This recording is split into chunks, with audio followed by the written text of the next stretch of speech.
Tharion walked through the dry, crowded streets of Balfell, glad to be among so many strangers. In the wharves of Vivek, he had no such anonymity. They knew him to be a smuggler, but here he could be anyone. A lower-class peddler, perhaps, a student even. Serene Raylus was not in any of the taverns, but he knew she was somewhere. He nearly passed by the old Dunmer woman having a drink from a well. It was too prosaic, but he knew from the look of her that she was Serene Raylus, the great sorceress. I have gold for you, if you will teach me the secret of breathing water. She turned around, a wide, wet grin stretched across her weathered features. I ain't breathing it, boy. I'm just having a drink. Don't mock me. Either you're Serene Raylus, and you will teach me the spell of breathing water, or you aren't. Those are the only possibilities. If you're going to learn to breathe water, you're going to have to learn there are more possibilities than that, boy. The School of Alteration is all about possibilities, changing patterns, making things be what they could be. Maybe I ain't Serene Raylus, but I can teach how to breathe water. Or maybe I am Serene Raylus and I won't. Or maybe even I can teach you to breathe water, but you can't learn. I'll learn. I need to be underwater for a long time. I'm willing to pay whatever you ask, but I don't want any questions. I was told you could teach me. He had scarcely any gold of his own, and what he had, he gave to Serene Raylus. The lessons began that very day. The sorceress brought her pupil, who she simply called Boy, out to a low sandbank along the sea. I will teach you a powerful spell for breathing water, boy, but you must become a master of it. As with all spells and all skills, the more you practice, the better you get. Even that ain't enough. To achieve true mastery, you must understand what it is you're doing. It ain't simply enough to perform a perfect thrust of a blade. You must also know what you are doing and why. The spells of alteration are all about infinite possibilities, breaking the sky, swallowing space, dancing with time, setting ice on fire, believing the unreal may become real. You must learn the rules of the cosmos and break them. For several weeks, Serene drilled her student, and the more he understood about what he was doing and the more he practiced, the longer he could breathe underwater. When he found that he could cast the spell for as long as he needed, he thanked the sorceress and bade her farewell. But before leaving, Serene had one final instruction. There is one last lesson I have to teach you. You must learn that desire is not enough. The world will end your spell no matter how good you are, and no matter how much you want it. That's a lesson I'm happy not to learn. He then left at once for the short journey back to the wharfs of Tear.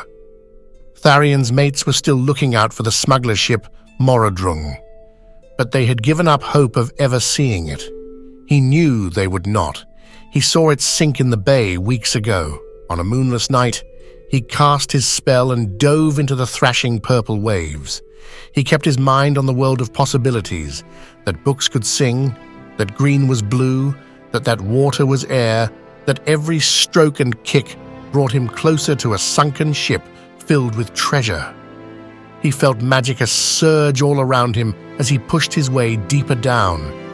Ahead, he saw a ghostly shadow of the Morrowind, its mast billowing in a wind of deep water currents. He also felt his spell begin to fade. He could break reality long enough to breathe water all the way back up to the surface, but not enough to reach the ship. The next night he dove again, and this time the spell was stronger. He could see the vessel in detail, clouded over and dusted in sediment. But he felt reality closing in, and he had to surface. The third night, he made it into the steerage, past the bloated corpses of the sailors, nibbled and picked apart by fish. Had they only known the spell, he thought briefly, but his mind was more occupied by the gold scattered along the floor that spilled from broken chests and sacks. He considered scooping as much he could carry into his pockets, but a sturdy iron box seemed to bespeak more treasures. On the wall was a row of keys. He took each down and tried it on the locked box, but none opened it. One key, however, was missing. Tharion looked around the room. Where could it be? His eyes went to the corpse of one of the sailors, floating in a dance of death not far from the box, his hands tightly clutching something. It was a key. When the ship had begun to sink, this sailor had evidently gone for the iron box. Whatever was in it had to be very valuable. Tharion took the sailor's key and opened the box. It was filled with broken glass. He rummaged around until he felt something solid and pulled out 2 flasks of some kind of wine. He smiled as he considered the foolishness of the poor alcoholic. This was what was important to the sailor out of all the treasure in the Morrowind. Then suddenly, Winloth felt reality. He had not been paying attention to the grim, tireless advance of the world on his spell. It was fading away, his ability to breathe water. There was no time to surface. There was no time to do anything. As he sucked in, his lungs filled with cold, briny water. A few days later, the smugglers working on the wharf came upon the drowned body of the former tollman.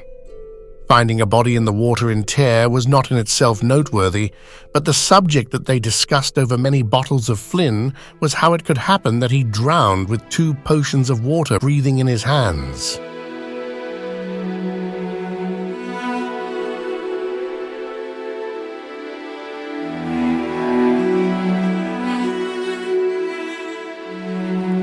That was a fun story about alteration magic. I could not help but feel sad for Tharion. If only he saw the label on those bottles, man. In 1E2920, the Imperial Legion overthrew an imposing Dharma fortress at Al-Marak using alteration water-breathing spells. The Legion had a horde of mages wearing grey robes with mystical insignia on them.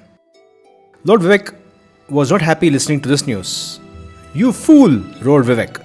"These mystics are schooled in the art of alteration. They've cast a spell of water breathing on the entire army." The Imperials sent an entire army underneath Lake Koronati to take the city of Al-Marak. This showcased the usefulness of the school of alteration in the art of war. Breathing water is an alteration skill book found when playing Morrowind and Skyrim. In Morrowind, you find this book in the Vivek City Guild of Mages. In Skyrim, you find this book in multiple locations. For example, you find it in Ilinalta's deep underwater room next to the submerged chest. That was a sad story about a character in Morrowind who perished by not being experienced enough in alteration magic.